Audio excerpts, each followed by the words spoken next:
இயேசுவின் அன்பு இதயங்களுக்கு காலை வணக்கம். இந்த நாள் உங்களுக்கு ஆசீர்வாதமாக அமைய வாழ்த்துக்கள்.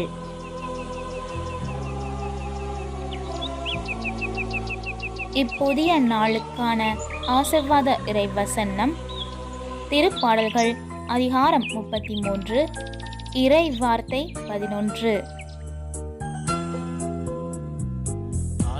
ஆண்டவரின் எண்ணங்களோ என்றென்றும் நிலைத்திருக்கும்.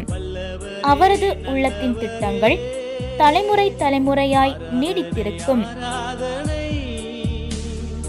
அற்புதமே அதிசயமே